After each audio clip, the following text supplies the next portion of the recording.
Hola a todos, mi nombre es Luis Molina y formo parte del grupo número 5 y junto con mis compañeros les hablaremos en este video acerca del derecho internacional privado y el tema que nos ocupará será realizar un resumen analítico y comparativo sobre el derecho internacional privado, específicamente las materias de derecho mercantil y derecho penal, y se comparará con la normativa interna, es decir, con el derecho hondureño.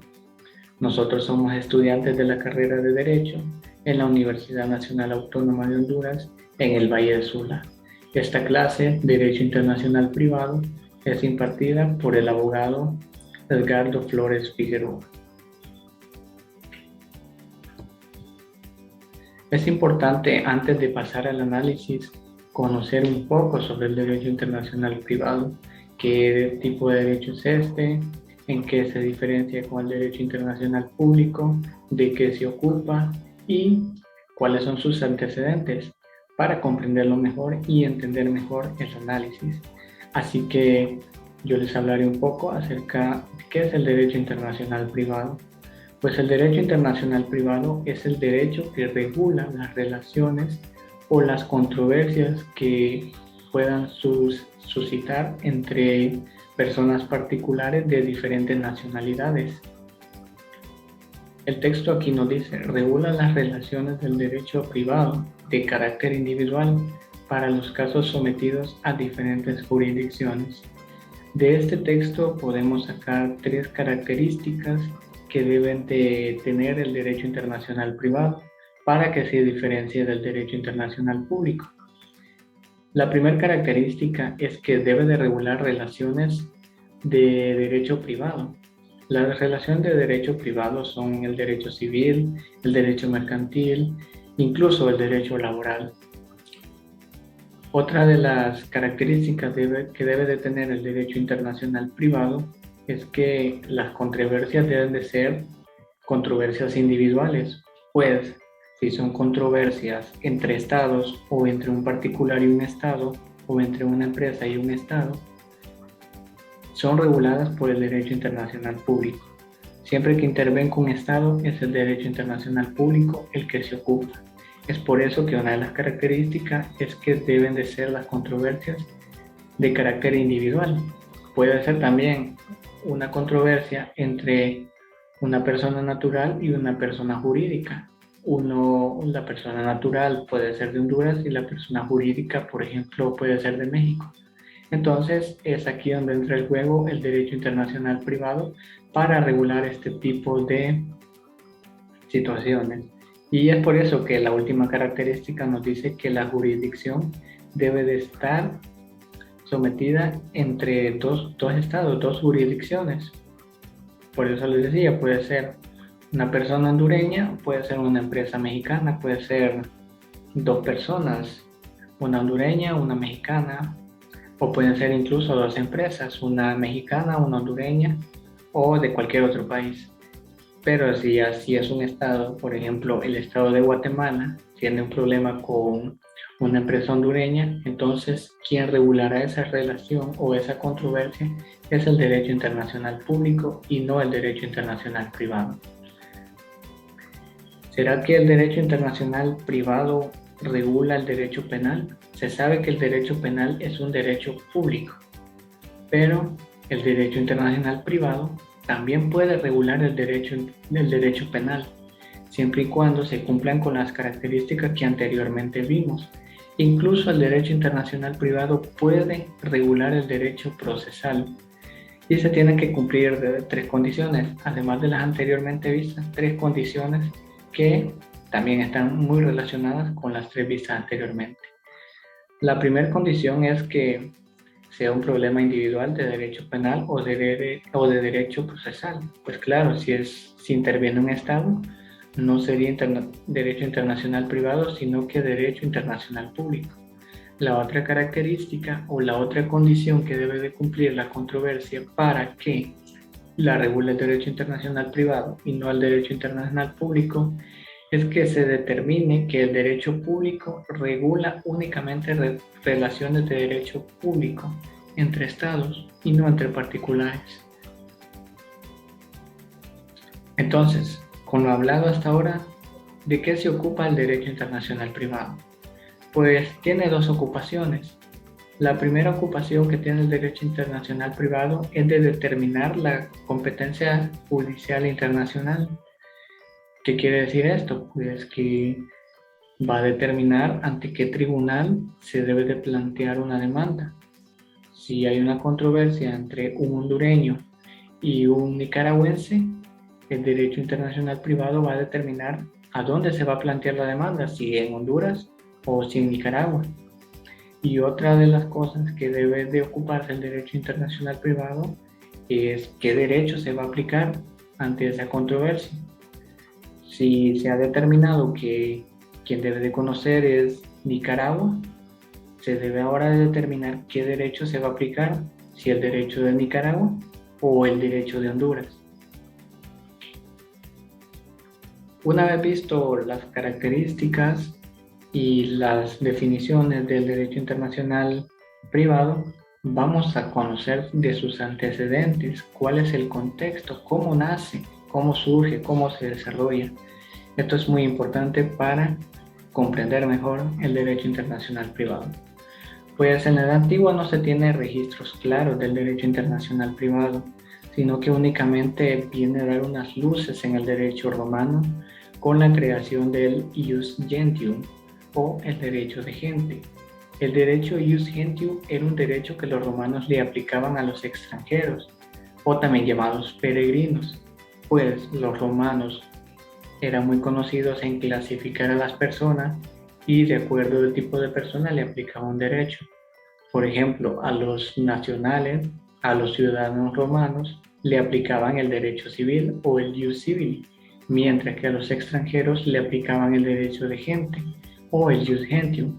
Anteriormente los extranjeros no tenían ningún tipo de derecho en Roma y eran considerados como una res. Una res era una cosa, como un esclavo. Sin embargo, para fortalecer las relaciones económicas en el Imperio Romano, fue que los romanos crearon el ius gentium y los derechos que les concedían a los extranjeros eran dos tipos de derecho: el ius commerci o el derecho de comercio y el ius migrandi, es decir, el derecho de permanecer en Roma sin ningún tipo de percance. Podemos notar que el ius gentium cumple con las características de que debe de tener el derecho internacional privado, la cual es que resuelve una situación jurídica de una persona en un país que no es el suyo. Pasamos ahora a la Edad Media. En la Edad Media ya empieza a configurarse el derecho internacional privado como tal.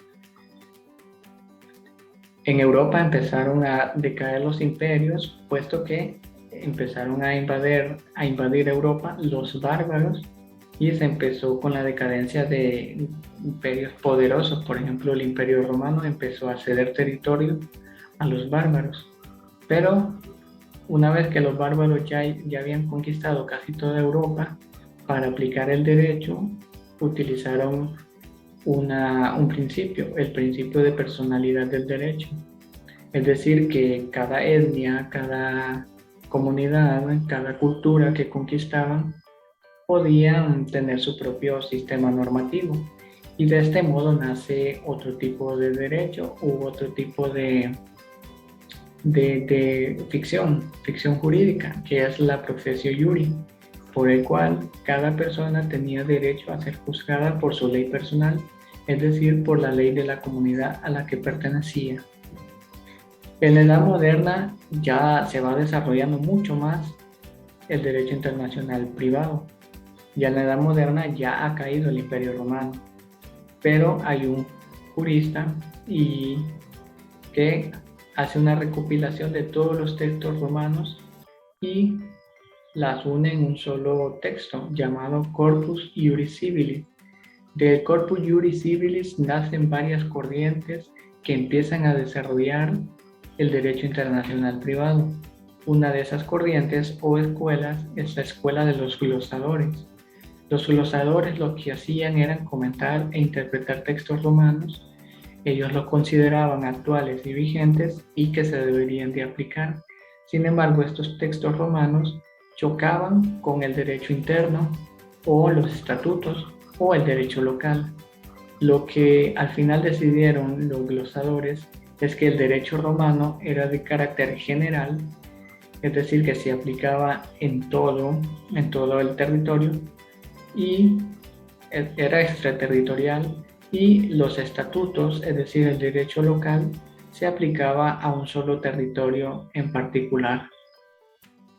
Uno de los grandes exponentes de la escuela de los glosadores fue Accursius, y él planteó en sus glosas la posibilidad de aplicar en cada comunidad el derecho personal de un extranjero. Es decir, ya el derecho normal no sería extraterritorial, sino que se aplicaría el derecho personal de cada persona. Si una persona tenía una controversia en un estado o en una comunidad que no fuese la suya, se le podría aplicar su derecho personal, es decir, el derecho de la comunidad de donde él proviene. Otra escuela posterior a los glosadores fueron los postglosadores. Estos no buscaban aplicar el derecho romano, sino que lo que buscaban era del derecho romano encontrar soluciones para aplicarlos a su tiempo. Su mayor exponente fue Bartolo de Sassoferrato.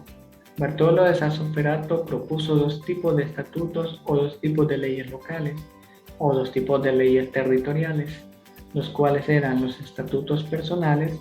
Esto es que los estatutos personales regían a la persona donde quiera que se encontrara. Si habría una controversia de una persona en un sitio que no es el suyo, se regiría por su ley personal, y los estatutos reales o formales se aplicaban a los inmuebles, es decir, que se aplicará el derecho de donde está ubicado el inmueble y no de donde está ubicado su dueño.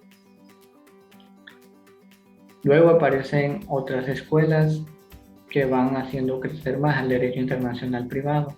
Está la escuela de los estatuarios. Los estatuarios eran varios tipos de escuelas que surgieron en Europa posteriormente a los postglosadores. Está la escuela estatuaria italiana y su aporte de los estatutos personales y los estatutos formales que ya se habían formulado. La escuela estatuaria francesa, su principal precursor fue Charles Dumoulin. Él planteó por primera vez el principio de la autonomía voluntad. El principio de la autonomía voluntad es por el cual el contrato se debería de regir por la voluntad de las partes y no por lo que la ley dice. Es decir, que la ley simplemente es supletoria y lo que es realmente imperativo es lo que las partes decidan colocar en el contrato. Por último está la escuela holandesa. La escuela holandesa aceptaba únicamente los estatutos territoriales.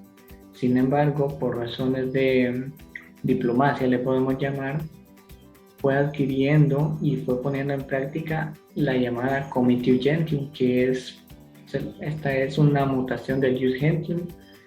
Es el Jus Gentium, pero más moderno. Por último, nos encontramos en la Edad Contemporánea. En la Edad Contemporánea se empezaron a codificar todos los aportes que habían hasta entonces del derecho internacional privado.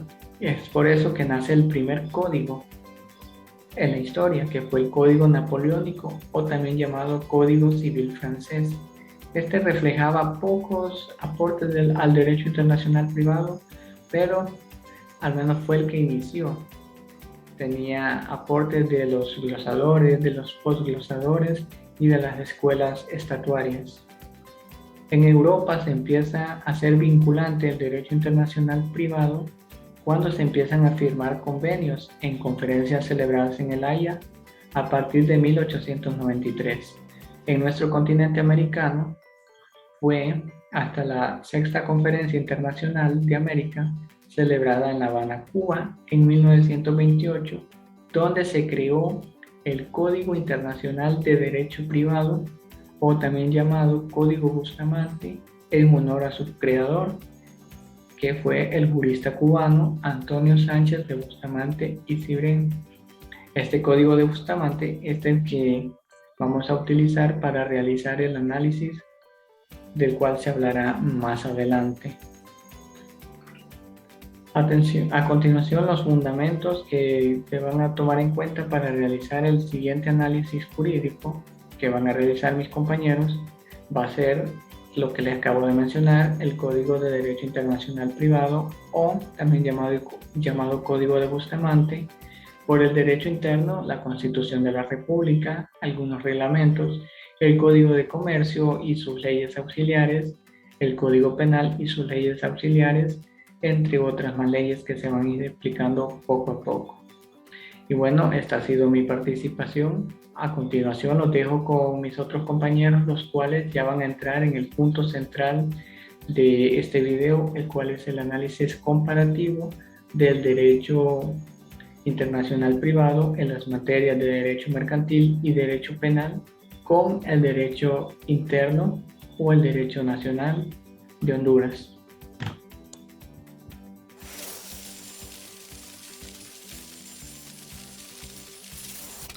Hola, mi nombre es Ciber Díaz y les expondré acerca del título primero del Código Bustamante, en lo que respecta a los comerciantes y del comercio. De manera sencilla, un comerciante es la persona que se dedica habitualmente al trabajo que ayuda en la economía de un estado. En este sentido, son comerciantes las personas que de manera habitual se ocupan de alguna de las actividades que la ley considera mercantiles, o sea, actos de comercio. Y el comercio es toda aquella actividad económica que se basa en el intercambio y transporte de bienes o servicios entre diferentes personas o diferentes estados. Nos vamos al artículo 232 del Código Bustamante, que nos dice que la capacidad de comercial e intervenir en actos y contratos comerciales se rige por la ley personal de cada interesado. Esto quiere decir que hacer de derecho personal significa que será de acuerdo con la nacionalidad de estos interesados, o sea, las partes. Y en nuestro caso será de acuerdo con lo que establezca nuestra Constitución y otras leyes internas. Pasamos al artículo 1 del Código de Comercio. Nos establece que los comerciantes se rigen por las disposiciones de este código y por las demás leyes mercantiles, y en su defecto por las normas del Código Civil. Para ejercer el comercio y celebrar contratos mercantiles es necesario tener la capacidad para ello, y dentro de esto se encuentran los mayores de 18 años que se hayan emancipado o tengan la capacidad para hacerlo, los mayores de 18 años que no se hayan emancipado, pero que hayan sido autorizados por quienes tienen la patria potestad sobre ellos.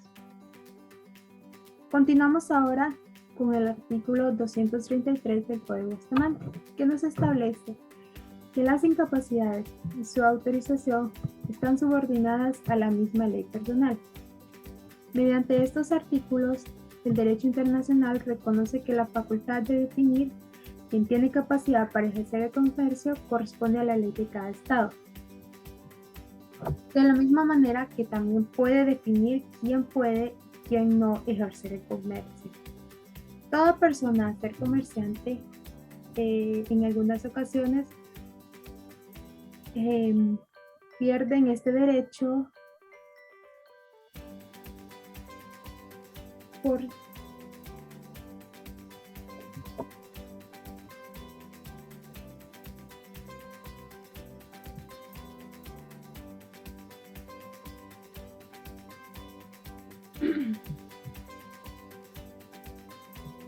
Hola, mi nombre es Ciber Díaz y les expondré acerca del título primero del Código Bustamante, en lo que respecta a los comerciantes y del comercio. De manera sencilla, un comerciante es la persona que se dedica habitualmente al trabajo que vive en la economía de un país. En este sentido, son comerciantes las personas que de manera habitual se ocupan en alguna de las actividades que la ley considera mercantiles, o sea, actos de comercio. Y el comercio es toda aquella actividad económica que se basa en el transporte e intercambio de bienes y servicios entre diferentes personas o estados. Pasamos al artículo 232 del Código Bustamante. Nos dice que la capacidad de comerciar e intervenir en actos y contratos comerciales se rige por la ley personal de cada interesado. Esto quiere decir que al ser de derecho personal, significa que será de acuerdo con la nacionalidad de los interesados, y en nuestro caso, de acuerdo con lo que establezca nuestra Constitución y nuestras demás leyes internas. Pasamos al artículo 1 del Código de Comercio. Nos dice que los comerciantes se rigen por las disposiciones de este código, por las demás leyes mercantiles y en su efecto por las normas del Código Civil. No todas las personas pueden ejercer el comercio, pero entre las que sí tienen la capacidad están, por ejemplo, los mayores de 18 años que ya se hayan emancipado o tengan la capacidad para hacerlo, los mayores de 18 años que no se hayan emancipado, pero que han sido autorizados por quienes tienen la patria potestad sobre ellos. Continuamos ahora con el artículo 233 del Código Bustamante. Nos dice que las incapacidades y su autorización están subordinadas a la misma ley personal. Mediante este artículo, el derecho internacional reconoce que la facultad de definir quién tiene capacidad para ejercer el comercio corresponde a la ley de cada estado, de la misma manera que también puede definir quién no puede ejercer el comercio. Toda persona física tiene derecho a ser comerciante. Sin embargo, en algunas ocasiones las personas pueden ser privadas de este derecho debido a que se encuentra inhábil para ejercer la actividad de comercio. En el artículo 9 del Código de Comercio encontramos otras de las limitaciones para la incapacidad de ejercer actos comerciales, los cuales son aquellos que han sido privados de este derecho por sentencia judicial, los declarados en quiebra mientras no sean rehabilitados y los que tengan prohibido alguna disposición legal. Conforme al artículo 237 del Código Bustamante, la imposibilidad de ejercer el comercio en cuanto a los funcionarios diplomáticos y agentes culturales se apreciará por la ley del Estado que los nombra, pero el país en que residen tiene igualmente el derecho de prohibirles el ejercicio del comercio.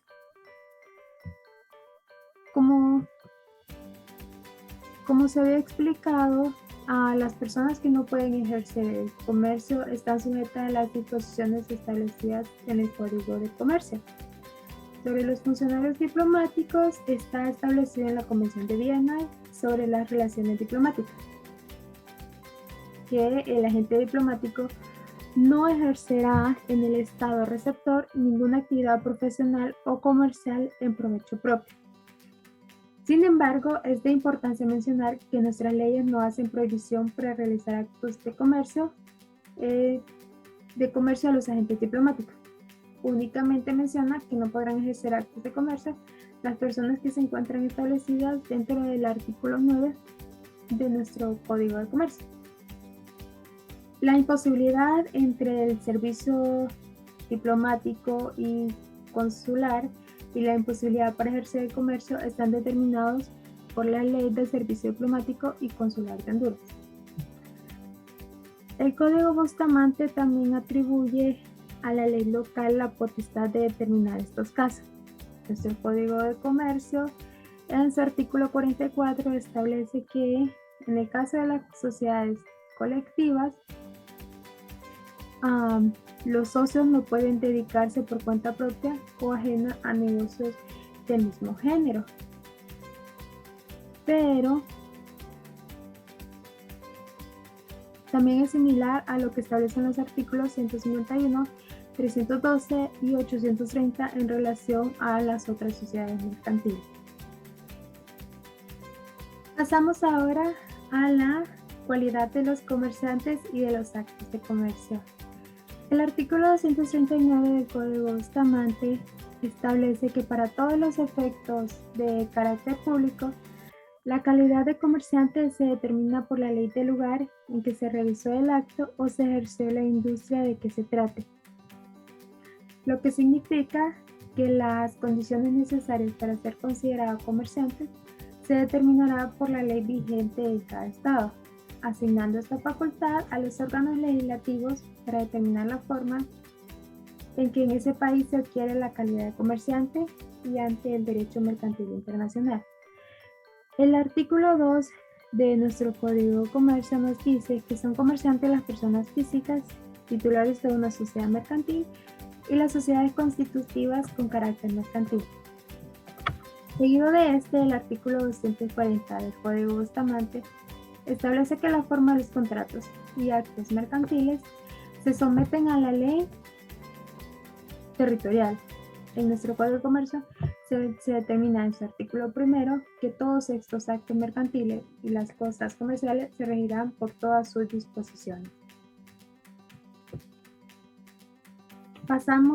Continuamos ahora con el registro mercantil. En los artículos 241 y 242 del Código de Bustamante nos dice que son territoriales las disposiciones relativas a la inscripción en el registro mercantil de los comerciantes y sociedades extranjeras y que tienen el mismo carácter todas las reglas que señalan el efecto de la inscripción en dicho registro de créditos o derechos de terceros. Y el artículo 407 de nuestro Código de Comercio, el registro mercantil será público. El registrador facilitará a los que lo pidan las noticias referentes a lo que aparezcan en la hoja de inscripción de cada comerciante, establecimiento o buque. Asimismo, expedirá testimonio total de todo o parte de lo que menciona la hoja a quien lo pida en la solicitud firmada. El registrador también estará obligado a proporcionar los datos que telegráficamente se le consulten por cuenta del solicitante. Y para ir concluyendo mi exposición, pasamos a las disposiciones generales sobre los contratos de comercio. Según los artículos 244, 245 y 246 del Código Bustamante, se nos dice que se aplicará a los contratos mercantiles las reglas generales establecidas por los contratos civiles en el capítulo 2, título 4 y libro 1 de este código. También señala que los contratos por correspondencia no se firmarán sino por el cumplimiento de las condiciones que al efecto señale la legislación de todos los contratantes.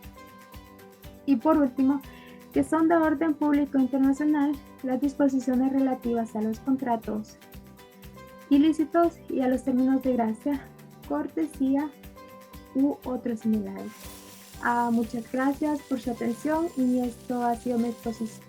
Hola, ¿qué tal? Les saluda Cristian Santos y continuando con nuestro tema de exposición, por mi parte les hablaré de los contratos especiales del comercio. En este caso les hablaré de las compañías mercantiles, de la comisión mercantil, del depósito y préstamo mercantil y también les hablaré de lo que es el transporte terrestre.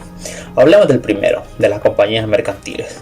El Código de Comercio de Honduras determina que para participar el sector empresarial de Honduras deberán pues, los interesados constituirse como comerciante individual o también deberán hacerlo como sociedad mercantil. El artículo 247 del Código de Bustamante nos dice que el carácter mercantil de una sociedad colectiva o de una sociedad en comanditaria se determinará pues por la ley que estos o estas sociedades estén sometidas en el contrato social y también por el lugar en que tengan su domicilio comercial. Si esas leyes no distinguieren entre sociedades mercantiles y civiles, pues se aplicará lo que será el derecho del país en lo que anteriormente pues menciono y se someta a juicio.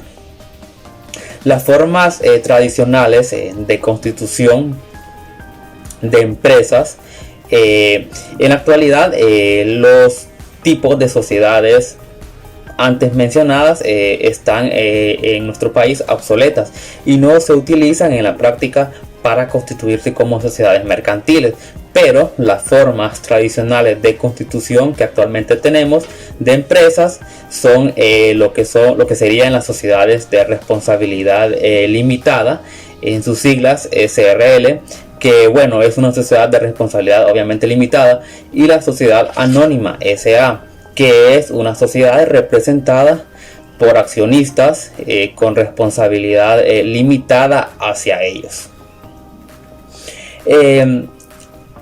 Cambiando de tema y con otro tipo de contrato, hablemos de la comisión mercantil. El contrato de la comisión mercantil pues es un acuerdo de colaboración entre dos partes. Bueno, quienes ejercen el comercio pues consta de dos comerciantes o entre un comerciante y una persona, por el cual una de las partes, que bueno es el comisionista, se obliga a realizar por encargo y cuenta de la otra, que es el comitente, o una o varias operaciones señaladas en el Código de Comercio a cambio de una comisión pactada pues obviamente previamente. La fundamentación jurídica de todo esto que les estoy diciendo: en la legislación hondureña, en el Código de Comercio, pues se regulan lo que sería el contrato de comisión mercantil. El artículo 804 establece que por el contrato de comisión mercantil o comisionista se dedica pues profesionalmente a desempeñar en nombre propio, pero por cuenta ajena, mandatos para la realización de obviamente actos de comercio. Ahora bien, el Código de Bustamante regula los aspectos importantes sobre lo que es el contrato de comisión mercantil, pero ¿qué nos dice? Específicamente cómo se resolverá un conflicto internacional de comisión, en este caso mercantil. El artículo 254 del Código de Bustamante dice que son de orden público internacional las prescripciones relativas a la forma de la venta urgente por el comisionista, pues para salvar en lo posible el valor de las cosas que la comisión consiste.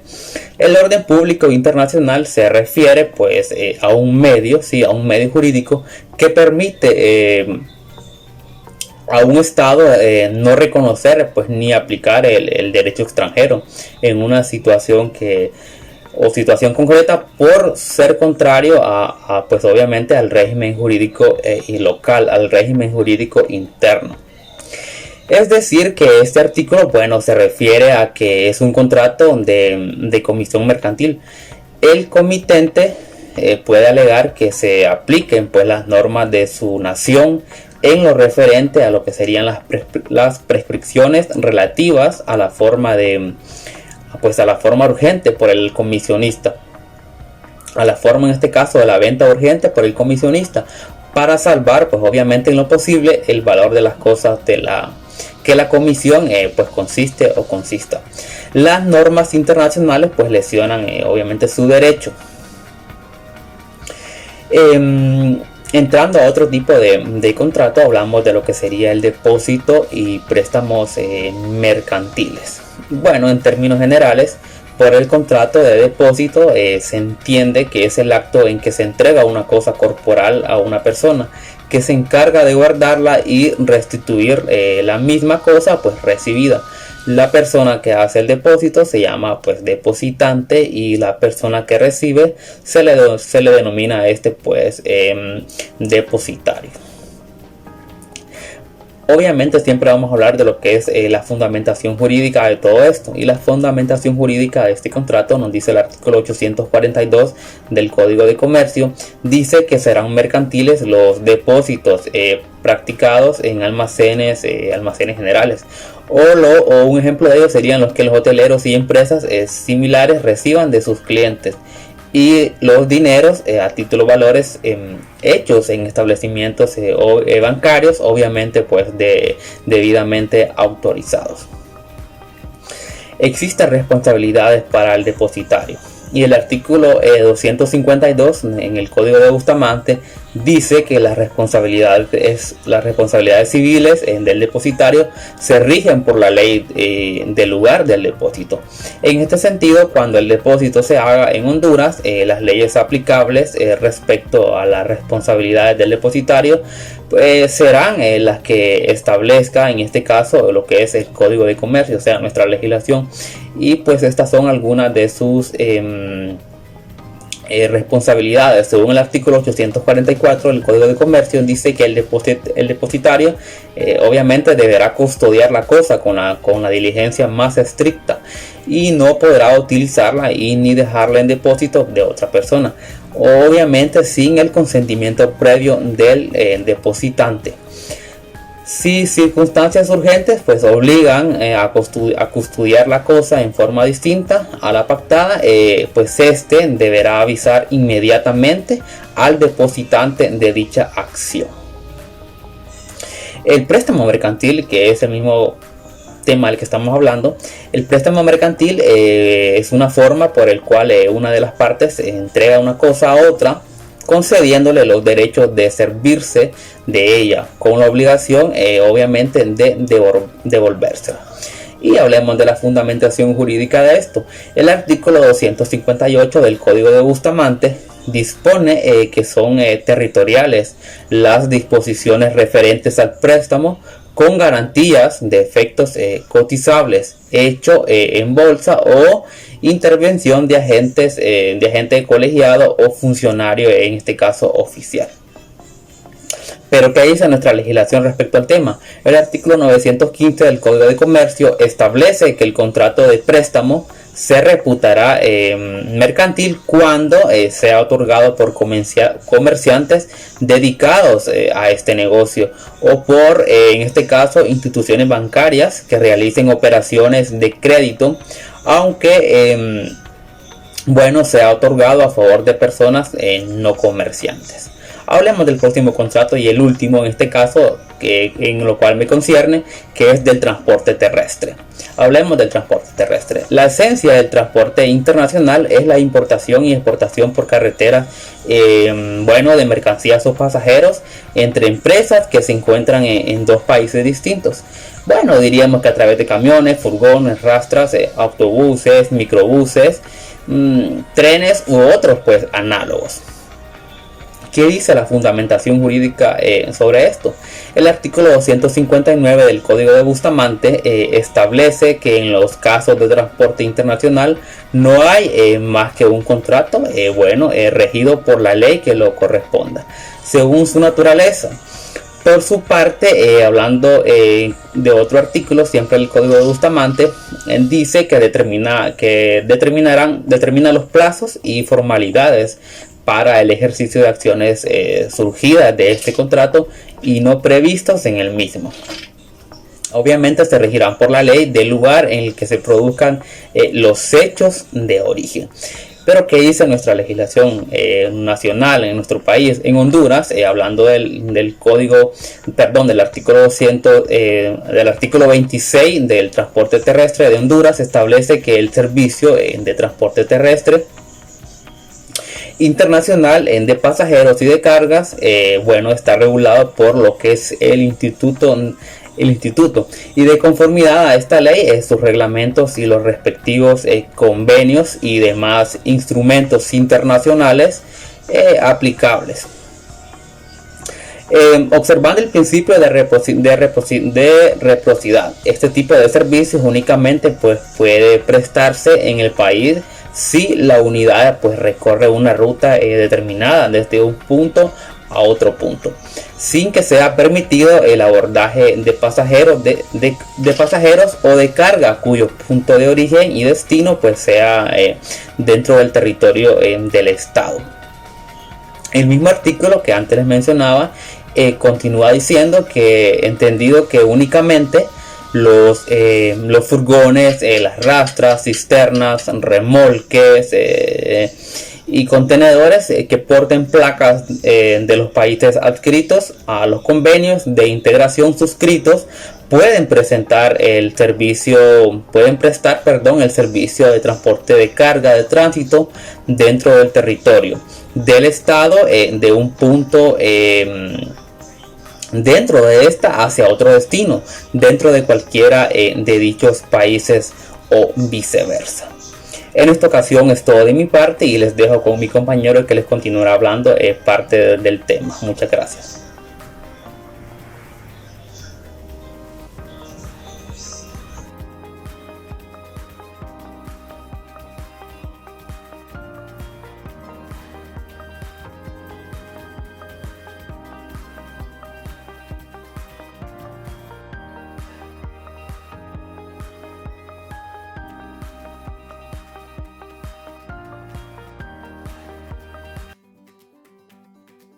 Buen día, compañeros y catedrático. Mi nombre es Fernando Alvarado. Hoy les vengo a hablar un poco sobre los títulos segundos de los contratos especiales del comercio. Vamos a estar en los artículos 261 y 262, pero antes de eso, pues les voy a hablar un poco sobre lo que es el tipo de contrato, ¿verdad? Un contrato de seguro es aquel por el que el asegurador se obliga mediante el cobro de una prima y en el caso de que se produzca el evento cuyo riesgo es objeto de cobertura, a indemnizar dentro de los límites pactados, ¿verdad? El daño producido al asegurado o a satisfacer un capital, una renta u otras prestaciones convenidas. Esto nos lleva al artículo 261. El contrato de seguro contra incendios se rige por la ley del lugar donde radique al efectuarlo la cosa asegurada. Esto era, ¿verdad?, lo que les estaba explicando anteriormente, ¿verdad? Que se tiene que regir, si el incendio se rige en el lugar donde fue el epicentro, donde fue el incendio, tiene que estar, tenemos que regirnos a la ley del lugar donde radique, ¿verdad? Esto nos da a entender. En el artículo 262, los demás contratos de seguro siguen la regla general, regulándose por la ley personal común de las partes, o en su defecto por lo del lugar de celebración, pero las formalidades externas para comprobar hechos u omisiones necesarias al ejercicio o a la conservación de acciones o derechos que se sujetan a la ley del lugar en que produzca el hecho o la omisión que le hace hacer surgir.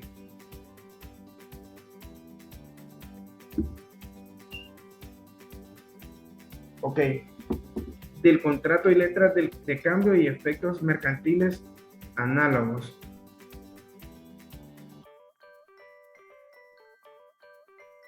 Los objetivos de los presentes artículos que les vamos a estar mencionando consisten en que desde el punto de vista legal los títulos valores son documentos meramente mercantiles, con la cual se confirma que hablamos de un documento empresarial, ya que su importancia recae en hacer más ágiles las transacciones mercantiles y el flujo comercial. Esto nos lleva al artículo 263, la forma del giro endoso, fianza, intervención, aceptación y protesto de una letra de cambio se somete a la ley del lugar en que cada uno de dichos actos se va a realizar.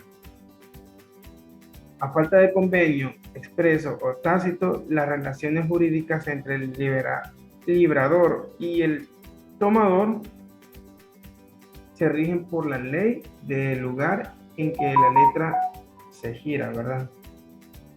Nos lleva al artículo 265. En igual caso, las obligaciones y derechos entre el aceptante y el portador se regulan por la ley del lugar en que se ha efectuado la aceptación. Y en la misma hipótesis, los efectos jurídicos que el endoso produce entre el endosante y el endosatario depende de la ley del lugar en que la letra ha sido endosada. Seguimos en el artículo 267. La mayor o menor extensión de las obligaciones de cada endosante no altera los derechos y deberes originarios del librador y el tomador. El aval, las propias condiciones se rigen por la ley del lugar en que se presta, ¿verdad? En el artículo 269, los efectos jurídicos de la aceptación por intervención se regulan a falta de pacto por la ley del lugar en que el tercero interviene. En el artículo 270, los plazos y formalidades para la aceptación, el pago y el protesto se someten a la ley local. Recuerde que estamos, ¿verdad?, en el tema del contrato y letras de cambio y efectos mercantiles análogos. Que nos lleva al artículo 271. Las reglas de este capítulo son aplicables a las libranzas, vales, pagaré y mandatos o cheques.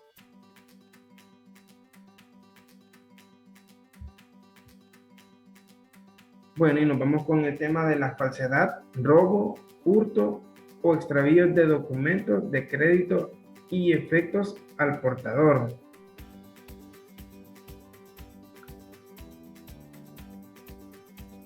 En este ordenamiento jurídico regula las diferentes leyes sustantivas, derechos de crédito contenido en títulos cartulares.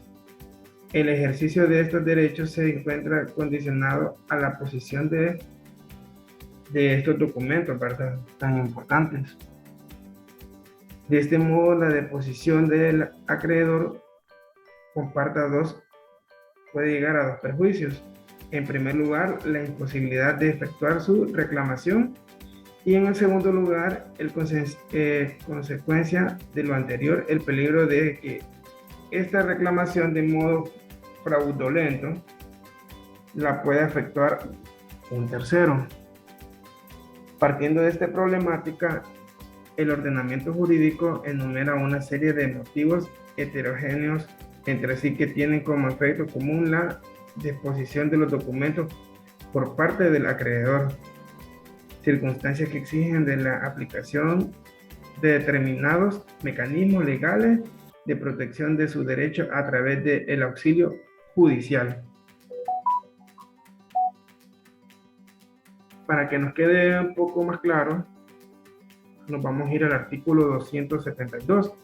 Las disposiciones relativas a la falsedad, robo, hurto o extravío de documentos de crédito y efectos al portador son de orden público internacional, ¿verdad?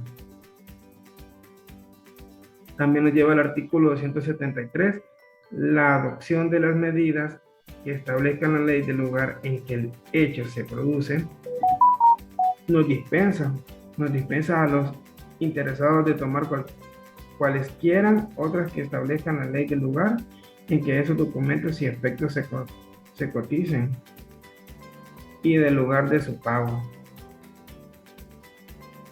Esta aplicación, ¿verdad?, de estos mecanismos y su autorización judicial se instrumentaliza mediante el expediente de jurisdicción voluntaria del robo, hurto, extravío o destrucción de título, valor o representación de partes de socios.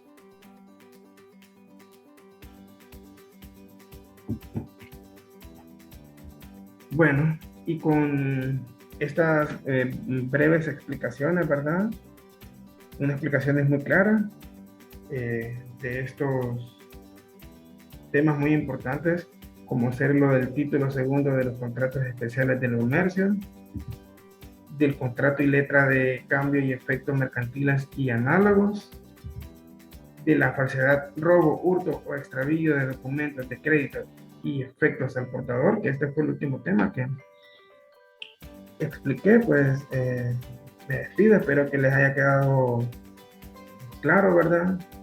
Esta parte es muy importante, esta parte que también se da, ¿verdad? Se da muy común este tipo de casos. Muchas gracias.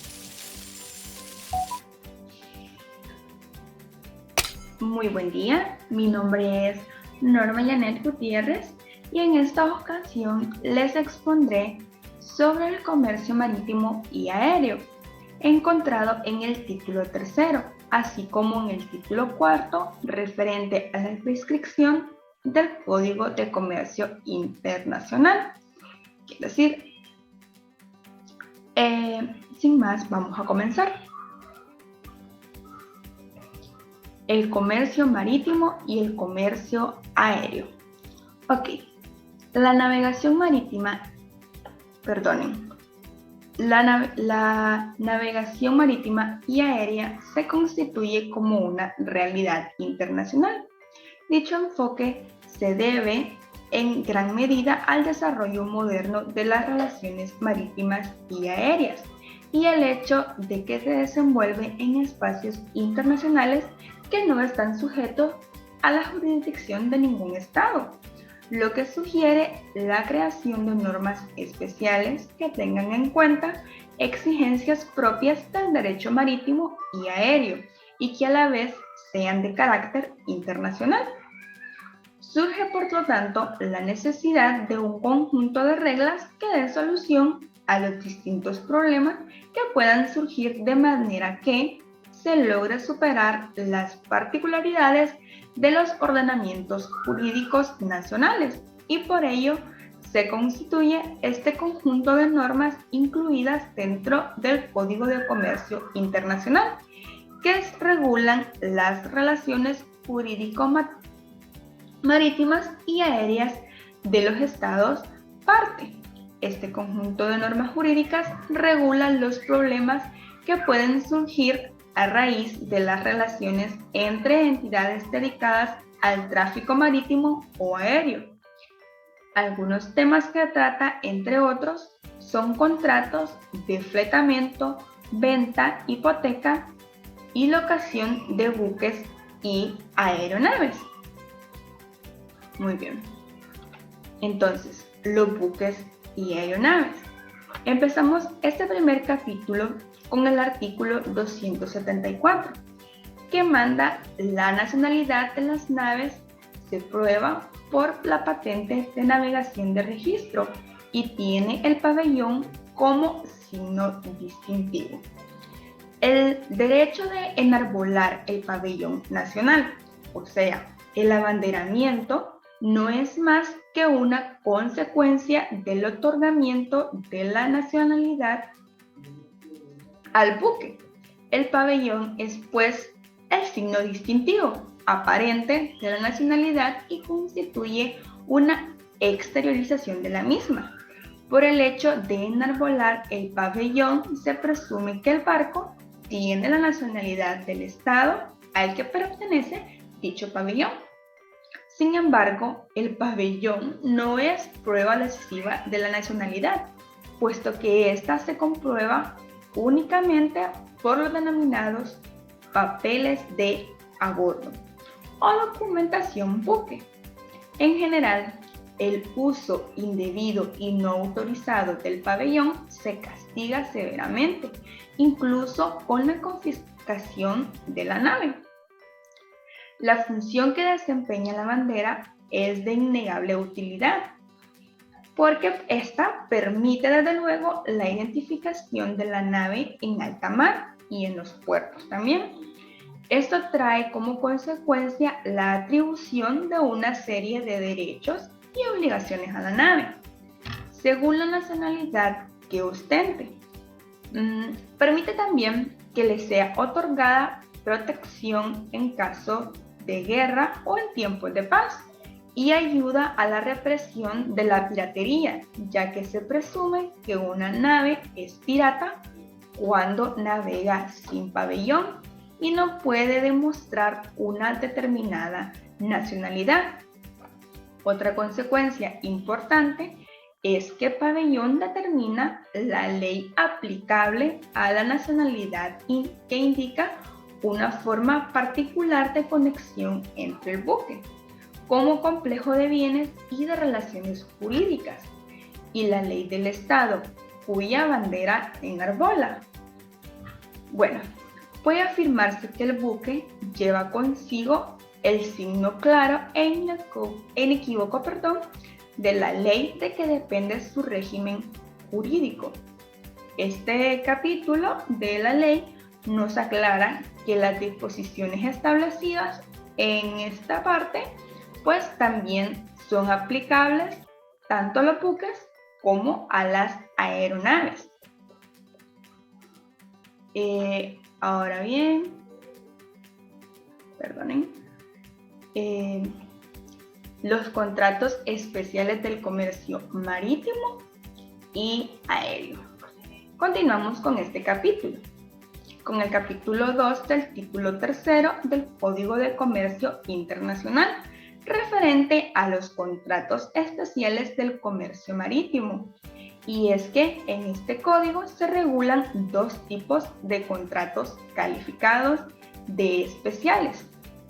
Número 1, el contrato de fletamento. Y número 2, el contrato a la gruesa. El contrato de fletamento se configura como aquel en el que el armador o fletante se compromete a poner un buque a disposición del fletador y transportar en las mercancías pactadas a cambio del pago de un precio. A este se le denomina flete.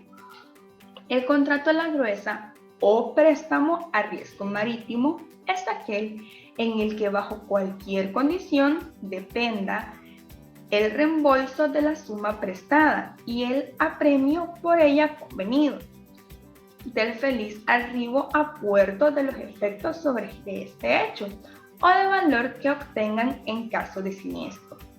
El Código de Bustamante, en su artículo 285, señala una norma específica para determinar la ley aplicable al contrato, siempre que éste no fuera de adhesión.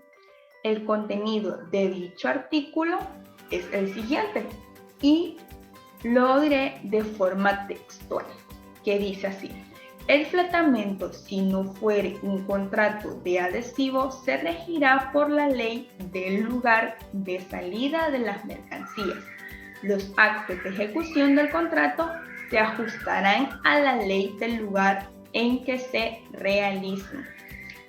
Bueno, la regla establecida por el Código de Bustamante, al establecer que los actos de ejecución del contrato se regirán por la ley del lugar en que se realicen, tiene en consideración de una manera más armónica los intereses de ambas partes en el contrato, aun cuando pueda significar someter un mismo contrato a diferentes legislaciones respecto de cada parte. En la práctica no es corriente, sin embargo, la aplicación de todas estas normas de interpretación, dado que en virtud del principio de la autonomía de la voluntad, se acepta que las partes determinen su propia ley aplicable al contrato. Bien. Ahora, el derecho internacional privado, mediante un elemento técnico vinculatorio o punto de conexión, indican cuál ordenamiento jurídico entre varias posibles es el que debe regir la materia, en este caso, la prescripción.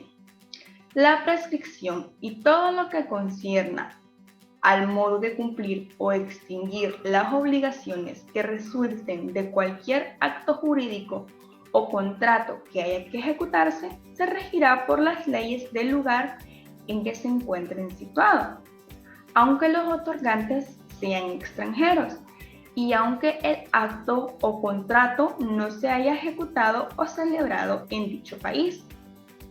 Podemos recalcar que este precepto es entonces una norma indirecta, porque no define cuál sea el término de prescripción, pero sí indica el cuál ordenamiento hay que buscarlo. En resumidas, la prescripción de las acciones nacidas de los contratos y actos mercantiles se ajustarán a las reglas establecidas en este código respecto a las acciones civiles, es decir, al Código de Bustamante. Hasta aquí mi participación. Agradezco mucho por su atención. Espero hayan podido comprender y me haya podido explicar y les haya interesado.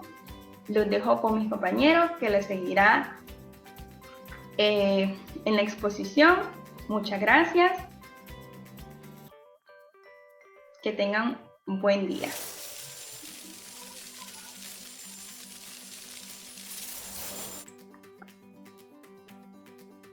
Buen día, mi nombre es Odalis Urbina, soy estudiante de la carrera de Derecho en la Universidad Nacional Autónoma de Honduras en el Valle de Sula. Actualmente estoy cursando la clase de Derecho Internacional Privado y me corresponde hablarles de las leyes penales. El artículo 296 del Código de Bustamante nos dice que las leyes penales obligan a todos los que residen en el territorio, sin más excepciones que las establecidas en este capítulo. Este artículo pues nos hace irnos hacia nuestro Código Penal vigente en Honduras y nos vamos al artículo número 8 que nos habla sobre la territorialidad y nos dice que la ley penal se aplica a los hechos cometidos en el territorio nacional, así como a los cometidos a bordo de un buque o aeronave hondureña y de los demás lugares sujetos a jurisdicción de Honduras, salvo excepciones en el derecho internacional aprobados por Honduras. Es decir, que sí aplican a las leyes penales de nuestro país, independientemente estén en tierra, aire, siempre y cuando estén dentro de nuestro territorio, les aplican las leyes penales. Salvo las excepciones, ¿verdad?, que existen ya en el derecho internacional sobre las penas. Artículo 297, están exentos de las leyes penales de cada estado contratante los jefes de los otros estados que se encuentren en el territorio. Y continúo con el artículo 298 para hacer un solo análisis. Gozan de igual excepción los representantes diplomáticos de los estados contratantes en cada uno de los demás, así como sus empleados extranjeros y las personas de las familias de los primeros que viven en su compañía. El artículo 11, de nuestra legislación penal nos dice que a estas personas se les amparan por convenios y tratados internacionales suscritos y ratificados por el Estado de Honduras y de acuerdo al principio de reciprocidad. Este principio de reciprocidad básicamente nos habla y se refiere a las garantías y beneficios y a las sanciones que un Estado otorga a los ciudadanos o personas jurídicas de otro Estado y deben ser retribuidos por la contraparte. La otra contraparte. La responsabilidad penal es la imputación de conductas a personas concretas, lo que lleva a una pena que será determinada tomando en cuenta la peligrosidad y la gravedad de la conducta que tuvo esta persona. De acuerdo a esto, la sanción podrá estar sujeta a las modalidades de agravación, atenuación y excluyente de responsabilidad. El artículo 299 nos dice que tampoco son aplicables las leyes penales de un Estado a los delitos cometidos en el perímetro de operaciones militares, cuando autoriza el paso de un territorio de un ejército a otro. Es decir, que el ejército de Honduras pase la frontera de El Salvador. Contratantes, salvo que tengan una relación legal con dicho ejército. El artículo 300 dice que la misma exención se aplica a los delitos cometidos en aguas territoriales o en aire nacional a bordo de naves o aeronaves extranjeras y de guerra. Artículo 301. Lo propio sucede con los delitos cometidos en aguas territoriales o en aire nacional, en naves, aeronaves mercantes, extranjeras, si no tienen relación alguna con el país y sus habitantes y pues si no perturban su tranquilidad. Haciendo un pequeño análisis de estos tres artículos, Honduras es un Estado de Derecho y tal y como lo dice la Constitución de la República en el artículo 12 de la misma, el Estado ejerce soberanía y jurisdicción en el espacio aéreo, en el subsuelo y su territorio continental e insular, mar territorial, zona contigua, zona económica exclusiva y plataformas continental. Sin embargo, es importante reconocer y mencionar que nuestro país está acogido sobre diversos tratados y protocolos de Unión Centroamericana, en los cuales se busca tener relación de hermandad y mejorar diversos aspectos en cuanto a la economía, la política y el desarrollo del país o de los países de Centroamérica y en sí, pues de la industria en específico. Tal y como lo señala el artículo 15 de la Constitución de la República, que nos dice lo siguiente: Honduras hace suyo los principios, prácticas de derecho internacional que proponen a la solidaridad humana, al respeto de la autodeterminación de los pueblos, a la intervención y al afianzamiento de la paz y la democracia universal. De hecho, Honduras proclama como ineludible la validez y la obligatoriedad de ejecución de las sentencias arbitrales y judiciales de carácter internacional. Pero bueno, retomemos el artículo 299 que nos dice lo siguiente, donde hace mención, salvo que no tengan relación ambos estados. Ahí sí existe controversia y se tendría que aplicar nuestro Código Penal por violar nuestros espacios territoriales, ya sean marítimos,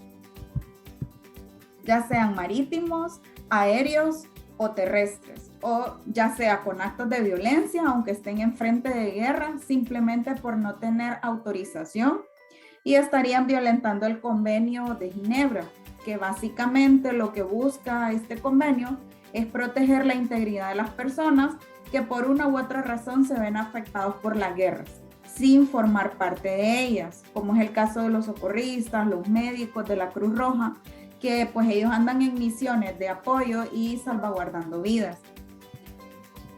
El artículo 144 del Código Penal nos menciona las infracciones graves al Convenio de Ginebra y dice que deben ser castigados con las penas de prisión de 30 o 40 años, pérdida de la nacionalidad e inhabilitación absoluta con la misma duración de la pena de prisión, quien en situación de guerra declarada o cualquier otro conflicto armado reconocido o no que surja entre dos estados, en situación de ocupación total o parcial del territorio, las siguientes: homicidio doloso, tortura o tratos inhumanos, causar deliberadamente grandes sufrimientos o atentado grave contra la integridad física y de la salud, destrucción, apropiación de bienes no justificados,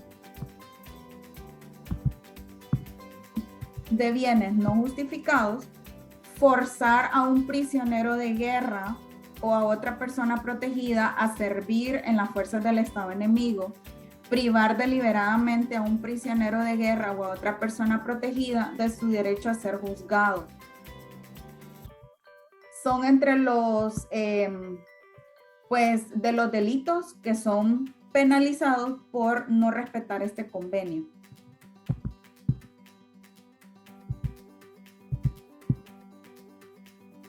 Ok. Artículo 302. Cuando los actos de que se componga un delito se realicen en estados contratantes diversos, cada estado puede castigar el acto realizado en su país si constituye por sí solo un hecho punible. De lo contrario, se dará preferencia al derecho de la soberanía local en el que el delito se haya consumado. Es decir, si varios países participan, varios países son los que se ven afectados por este conflicto, entonces cada uno podrá aplicar la ley en base a lo que le corresponde a este estado. Pero si sucede el hecho en un país, entonces se va a aplicar la soberanía local donde se cometió el delito. Artículo 303. Si se trata de delitos conexos en territorios de más de un estado contratante, solo estará sometido a la ley penal de cada uno de los cometidos en su territorio. Básicamente es lo que nos indica el artículo anterior. Por ejemplo, si se comete un delito en Honduras, se le va a penalizar o se le va a castigar con las leyes hondureñas. Si se comete un delito en El Salvador, va a ser penalizado con las leyes de El Salvador. Artículo 304. Ningún estado contratante aplicará en su territorio las leyes penales de los demás. Es decir, Honduras no puede aplicar las leyes penales de El Salvador. El Salvador no puede aplicar las leyes penales de Honduras. Cada país o cada territorio va a aplicar sus propias leyes. Esa ha sido mi participación. Gracias por su tiempo. Muy buenos días, compañeros y abogados presentes. Mi nombre es Paola López. Yo les vengo a exponer sobre los delitos cometidos en un estado extranjero contratante. Iniciando con el artículo 305, nos dice que están sujetos en el extranjero a las leyes penales de cada estado contratante los que cometieron un delito contra la seguridad interna o externa del mismo o contra su crédito público, sea cual fuere la nacionalidad o el domicilio del delincuente. Continuando con nuestra explicación, hablaremos que las penas de prisión de más de un año impuestas a un ciudadano extranjero serán sustituidas por su expulsión del territorio según el Código Penal. Es decir, que el juez podrá acordar la expulsión de un extranjero cuando comete un delito en el país que resida, aunque el extranjero esté residiendo legalmente y con permiso de trabajo. Si es condenado por un juez a una pena de más de un año de prisión, se establecerá la expulsión del mismo del territorio donde esté habitando. En el caso de que la pena impuesta de prisión sea inferior o de diferente clase, como por ejemplo una multa, le retiran lo que es el permiso de conducir, no se procederá a la expulsión. Cuando la pena de prisión impuesta superior al año, será obligado para el juez determinar la expulsión, por lo cual éste no tiene facultad potestativa. Existen excepciones en los siguientes casos, de los cuales hablaremos en los siguientes artículos, ¿verdad? Que es los delitos cometidos fuera de todo territorio nacional. Muy bien, estos casos son: si la pena impuesta es superior a 5 años, el juez deberá acordar que el extranjero cumpla la totalidad de la pena o parte de esta en el país, como dijimos, que esté residiendo. Se procederá a la expulsión del penado del territorio cuando ésta cumpla parte de la pena que se hubiere determinado, acceda al tercer grado o se le conceda la libertad condicional. Segundo, el juez deberá valorar entre la pena impuesta y las circunstancias personales del autor del hecho para poder acordar la expulsión cuando el extranjero posee algún tipo de arraigo, existencia de familia que dependa del condenado, vínculos laborales, propiedades, relación consolidada, entre otros. Si el ciudadano extranjero pertenece lo que es a la Unión Europea, podrá tener lugar la expulsión únicamente cuando el penado represente una amenaza grave para el orden público o la seguridad pública en la relación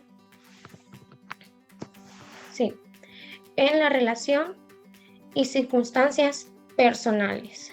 Nuevamente, continuando con los siguientes artículos sobre las cuestiones parias, nos habla el artículo 310 para el concepto legal de la reiteración o de la reincidencia. Se tendrá en cuenta la sentencia dictada en un estado extranjero contratante, salvo las cosas es que se opusiere la legislación local.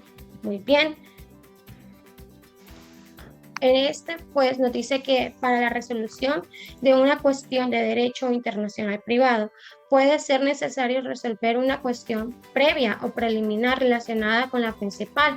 Por ejemplo, en una sucesión internacional, como es la cuestión principal, es necesario resolver sobre la validez de una adopción sobre la cuestión previa. Es decir, que la cuestión principal depende siempre de la resolución de la llamada cuestión incidental. Estas cuestiones incidentales pueden ser una o varias cuestiones a resolver por el juez competente, y resuelta la cuestión previa, se continúa con el curso de la cuestión principal. Recordemos que la cuestión previa se presenta después de determinar el derecho aplicable a la cuestión principal, con la independencia que la solución de la principal dependa de ella. Lo que se analiza es que el derecho es aplicable a la cuestión previa. Es una cuestión preliminar o incidental que se plantea cuando en un caso ius prevista con elementos extranjeros la resolución principal queda supeditada a la resolución de esta cuestión incidental. Por ejemplo, para poder decir la vocación hereditaria entre cónyuges, su persiste primero deberá resolverse la validez del matrimonio. Bueno, hasta aquí mi parte. Continúa exponiendo mi compañero, que seguirá hablando en el siguiente tema. Gracias, feliz día.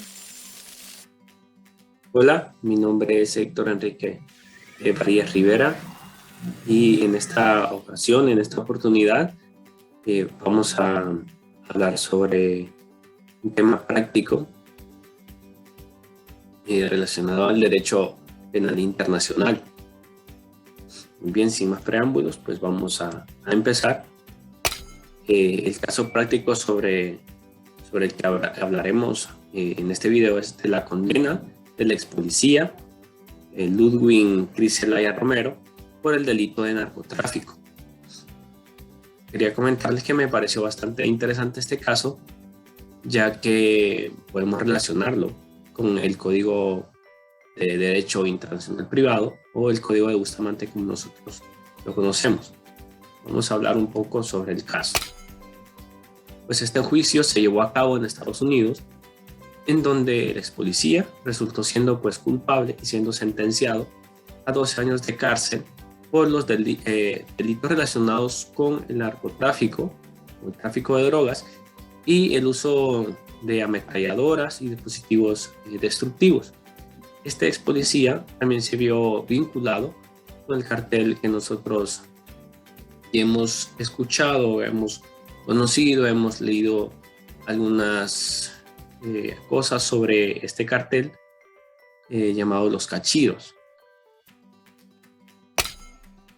En la audiencia final, la jueza Lorena Chofien determinó que la pena sería de 144 meses, equivalente a 12 años, para Criselaya Romero, quien trabajó brindando colaboración a los miembros de los cachiros en sus actividades criminales, incluido múltiples asesinatos, entre los que se encuentra el crimen contra el periodista Aníbal Barro.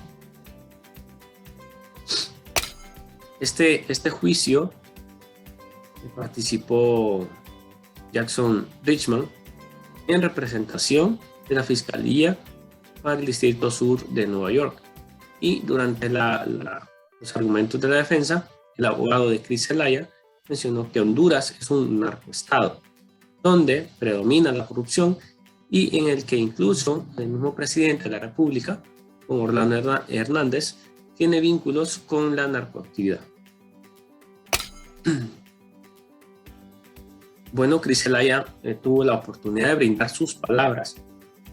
Para la jueza Lorena, tomará consideración previo a su sentencia, expresó su arrepentimiento por el daño ocasionado a Honduras, Estados Unidos, y también mencionó el atentado a muerte que llevó acá en el país, en Honduras, intentando eliminar cabos sueltos y evitar que brindara testimonio contra personas poderosas en Honduras de las que manejaba la información. Zelaya también mencionó la corrupción que impera en este país y la manera en que corroe las instituciones en Honduras en todos los niveles. Además, relató múltiples amenazas de muerte en contra de sus familiares y señaló también que en varias ocasiones miembros desconocidos le enviaron mensajes intimidatorios para evitar que decidiera brindar colaboración a la fiscalía allá en Estados Unidos. Cabe señalar que Cris Zelaya se unió a los Cachiros aproximadamente en el año 2004 y fue miembro de confianza de la organización de los Cachiros durante más de una década. Previo a esta sentencia, Zelaya suplicó propiedad a la jueza Lorena y dijo que el motivo por el que él está dando colaboración a la justicia en Estados Unidos es debido al peligro que su familia corría acá en Estados Unidos, en Honduras, perdón, y su incapacidad económica para poder sacarlos del país. Durante este tiempo, nominalmente también estaba empleando que la oficina de la policía en Honduras cometió asesinatos, reclutó equipos de sicarios y protegió cargas masivas de cocaína mientras transitaban por Honduras en ruta a los Estados Unidos. Cris Zelaya desempeñó un papel de liderazgo de la organización de los Cachiros, incluso reclutó a otro miembro de la Policía Nacional para unirse a este cartel, según información de la Fiscalía. Muy bien, mencionado el caso, desglosado, pues vamos a relacionarlo con el Código de Bustamante y el derecho interno. Muy bien, teniendo en cuenta que los delitos cometidos en estado extranjero contratante, podemos comprender de una manera clara la violación a la norma al introducir droga de forma ilegal a otro país, en este caso en Estados Unidos, al encontrarse vinculado al hecho del señor Ludwig Cris Zelaya,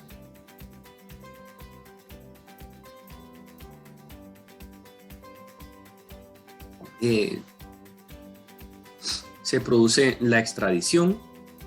Nos menciona el Código de Bustamante, específicamente en el artículo 305, que están sujetos en el extranjero a las leyes penales de cada estado contratante, los que cometieren un delito en contra de la seguridad interna o externa del mismo o en contra de crédito público, sea cual fuere la nacionalidad de la persona o el domicilio del delincuente.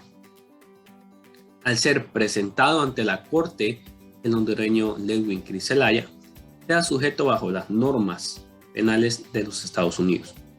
Esto mencionado en el artículo 306 del Código de Bustamante nos dice que todo nacional de estado contratante o todo extranjero domiciliado en él que cometa en el extranjero un delito contra la independencia de este estado queda sujeto bajo sus leyes penales. También incluyendo que el tráfico de drogas se hacía por vía aérea, también por vía marítima,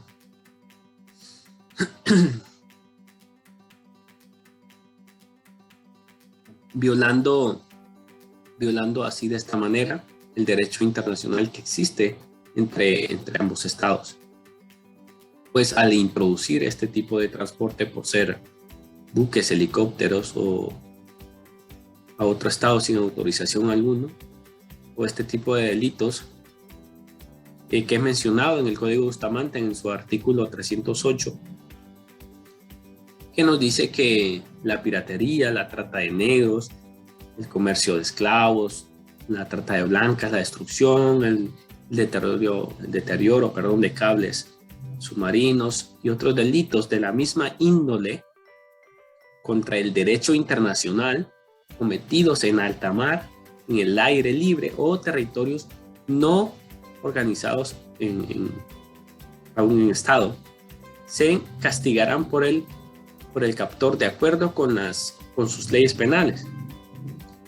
Pero aquí está algo bien interesante que nos menciona el código en el artículo 309, que nos dice que nos menciona que en los casos del abordaje culpable en alta mar o en el aire, entre naves o aeronaves de distinto pabellón, se aplicará la ley penal de la víctima.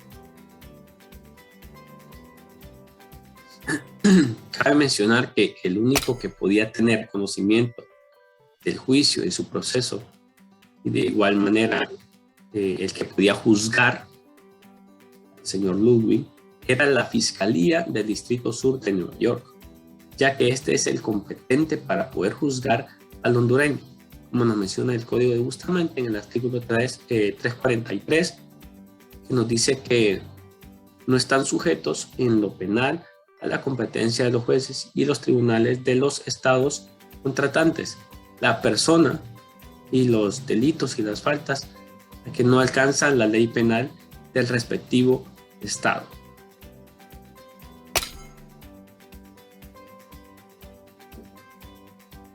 Muy bien, en cuanto a la extradición del señor Ludwig Criselaya, que fue pedido por la Fiscalía del Distrito Sur de Nueva York, los cuales ya obtenían evidencia clara para poder juzgar a este. El Estado de Honduras se vio obligado a entregar a Ludwig Criselaya, ya que son de estados contratantes. Nos menciona el artículo 344, dice que para hacer efectiva la comparecencia judicial internacional en materias penales, cada uno de los estados contratantes accederá a la solicitud de cualquiera de los estados, de los otros estados, para la entrega de individuos condenados o procesados por el delito que se ajusten a las disposiciones del título, sujeto a las provisiones de los tratados o convenios internacionales que se contengan listas de infracciones penales que autoricen la extradición.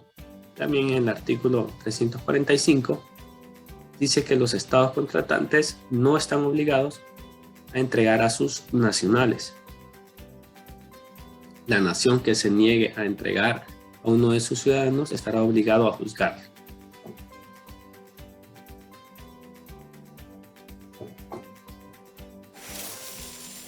Muy bien, esta ha sido mi participación y muchas gracias.